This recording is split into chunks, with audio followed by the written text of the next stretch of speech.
Welcome back everyone. So the single orange Halloween bow seemed to go down a treat. If there's anybody watching and you haven't watched that tutorial yet, I'd probably recommend watch that one first before you watch this one, because this is like a continuation. So if you just kind of Google for orange Halloween bow, you'll find it, and that would, I have it tied onto the top of the pumpkin. So lots of people were then asking, how would you do it in two colours? Now again, we're keeping to the Halloween theme, have the Halloween jumper on, have my Halloween background, but obviously it can be changed to different colours to suit whatever happens to be on trend or that's in season for you. So I'm going to go for orange and black. So when you're measuring the ribbon for this particular bow in two colours, okay, would recommend have a notebook and pen ready, because there is a few differences, changes to our single one. So the first thing is, whichever colour you want to work with first, okay, you're going to measure out two long arm stretches. Now I have mentioned before, I have exceptionally long arms. So hold the roll of ribbon at your shoulder and stretch out the opposite arm right across, that the ribbon goes right across your chest. So that's what we call a good long arm stretch. And do that twice, okay? Now if there's anybody watching and you find, or you know yourself that you have a short arm, you'll know because you're probably always folding up the cuffs, okay? So if that's the case, give yourself a little bit extra. So I have two long arm stretches of the black ribbon, and now I'm going to get two long arm stretches of the orange ribbon. So if you're doing this in red and white or pink and white, it's always 2 and 2. So in total it comes to 4 arm stretches. So that's important, because if you make the mistake of going 4 arm stretches of orange and 4 arm stretches of black, you won't be able to cut the ribbon afterwards. It's a pure nightmare. So what you then do is you place both pieces of ribbon together side by side, and it doesn't matter which is on top or which is underneath. At the moment there's absolutely no difference back or front. There is a good chance when I get to the end of these ribbons, and you're watching this live so you can see I haven't even checked at this stage, but there is a good chance that one of these is longer than the other. Don't worry about trimming the spare piece off. If you remember back when I did that bow, remember that fancy little dovetail cut that I did at the end? Well, I'm going to have to do that with this bow, so I might as well trim them all in the one go. I kind of am against what I call double jobbing. Why do a job now that you're going to have to repeat the job later on when the bow is finished? So we have our two pieces side by side, one on top of the other, and I'm now making my circle. You can see the way I tuck the ribbon in on the inside and I make a circle of ribbon.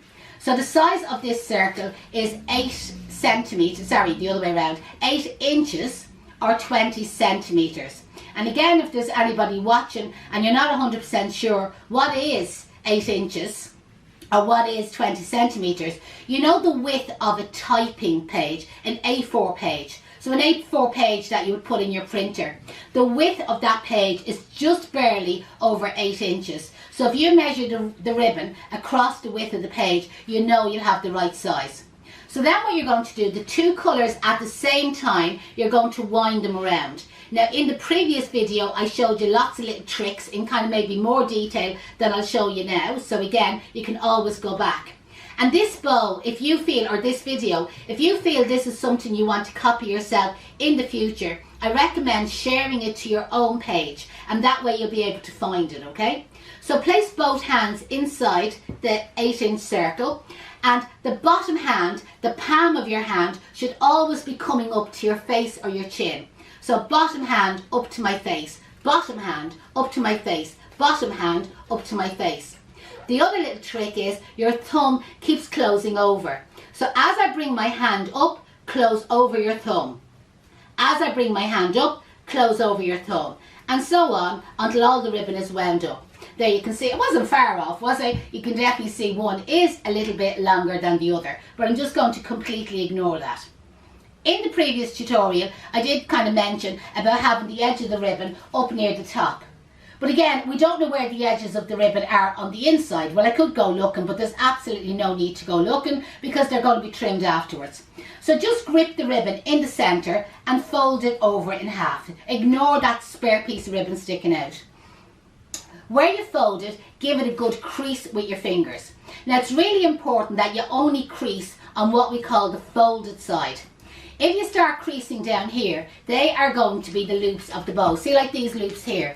And if you crease it, hopefully you can see this, if I crease along the top there, you'll see that that crease doesn't come back out again. Can you see the way that loop there has a crease on it? So it's important not to crease the ribbon unnecessary, because it's not going to come back out again. On the folded side of the ribbon, and for safety I normally kind of hold it away from myself, okay, because you're using a good sharp scissors and you're going to cut out one triangle or one corner of the ribbon. Take your time, don't just go and slice it in case you cut the top off your finger, okay. So there I have cut one corner off the ribbon. I'm now going to turn the ribbon what I would call back to front, so turn it around that way. So now this edge is on my right hand side because I'm right handed and I have the scissors in my right hand. And I'm now going to cut off this corner. But when you're cutting the corner, the second corner, make sure that you leave like less than ½ centimetre, a fraction of ribbon in the centre. So here we are cutting out our second triangle and just taking care that I leave a little piece still in the centre there.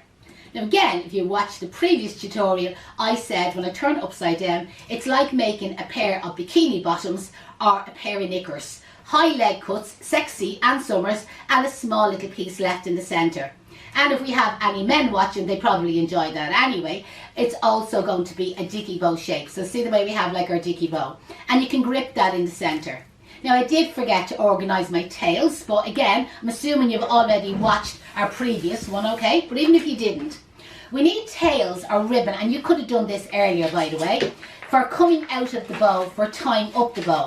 And these can be any length. It depends, where are you going to tie this bow? Like I tied it onto the pumpkin, so that length of string was probably plenty. But again, if I was maybe tying onto a tree, I might prefer the strings to be longer, do you know the way? Or if you were tying onto a hall door as a door decoration, again, you might prefer the strings to be longer. So you can have this length, this ribbon, any length at all.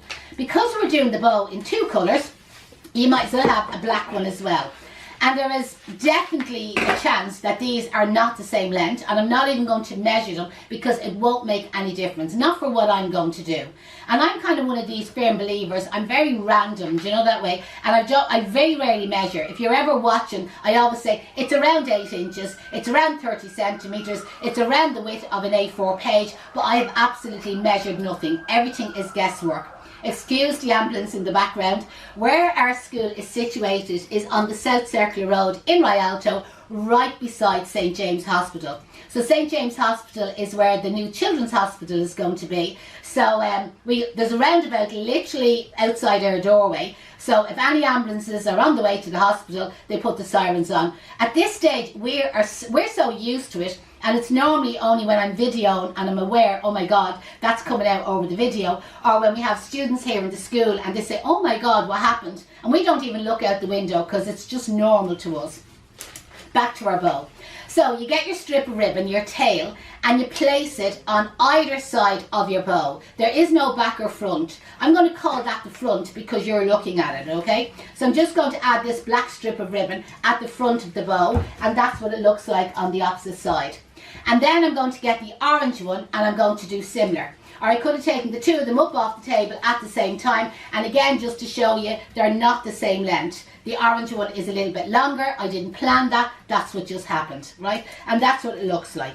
Now, of only one of them strips of ribbon, so again, that's write that down in your notebook. Of one of them strips of ribbon that I added in as an extra, I want you to tear a thin piece. And it makes no difference if it's the orange one or the black one. I'm taking it off the orange. So do you see with just that thin piece there? So I'm just going to strip that off.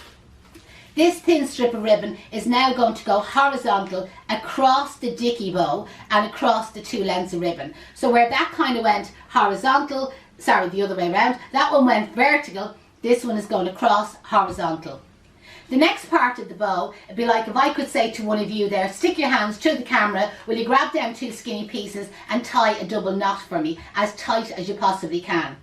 Unfortunately, that can't happen. So how you do it is fold the bow in half. Now this is something you'll all get your own little knack of doing.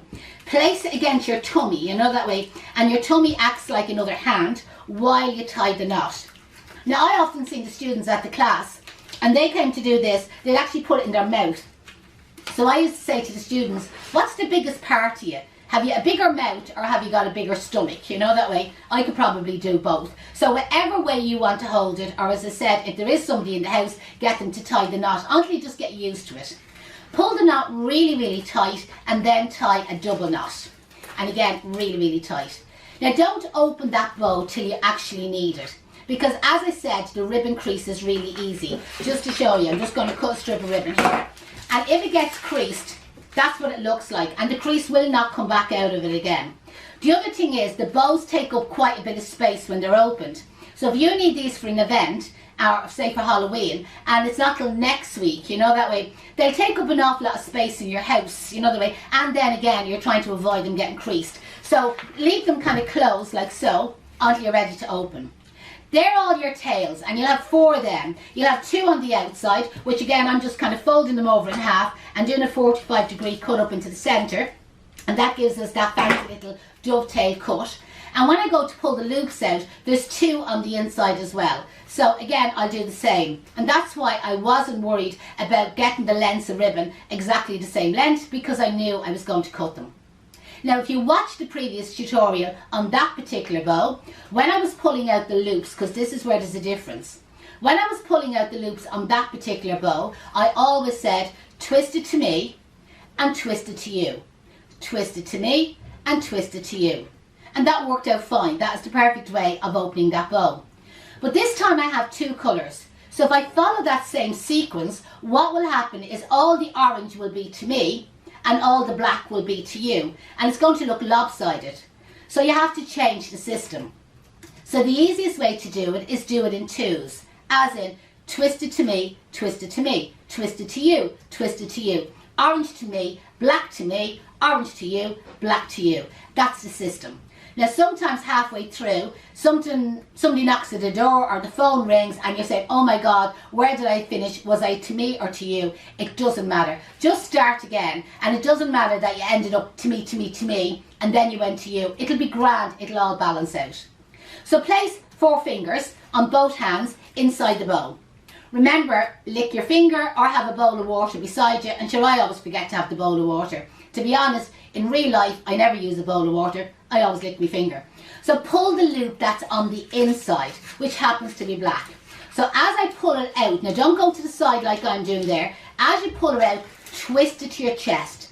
That's what's really important. And because we have 2 colours, the next one, the orange one, also twist it to your chest. So this is where I said, to me, to me. The next one I'll twist to your chest, as in to you, and the next one to you. And then the next one, black again, twist it to me, twist it to me. The next one, twist it to you, twist it to you. Oops the daisies, that's just where the V was just, or the cut in the ribbon was right at the V, so don't worry, that'll get fancied off afterwards. Could happen to this black one as well. And the last loop then, twist it to me or to you, whichever is your last one. So again, that's how you get your colours, you see, the way mixed, that you don't end up with all the orange on one side and all the black on the opposite side.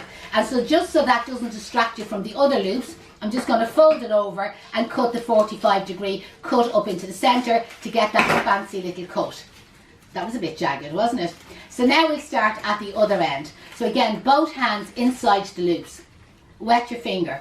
Inside loop. Now if you're kind of saying, will I go to me or to you? It doesn't matter. Naturally, I always go to me first because I always think I'm the most important, but it really doesn't matter. So the next one will also go to me. The next one will go to you. The next one will go to you. The next one will twist to me. And you see the way my hands kind of twist? And the next one will twist to me. And the next one will twist to you. And do what you like with your last one. So that's all your loops opened. And you can see the difference then of the 2-colour bow rather than the 1-colour bow. The 2 skinny ones, remember that we tied the double knot, they're for tying them onto your balloons, onto your door knocker, onto your tree, or wherever you're going to tie them for your event or your Halloween party. The longer tails, you can just chuck them so that they kind of come downwards. You see this sort of direction. And again, you can fancy off the ends of them. So again, you can place the 4 of them side by side, fold them over, do the 45-degree cut up into the centre, and then you have your, need to get this easily sharpened, and then you have your fancy little cut you see at the end, if that's what you want.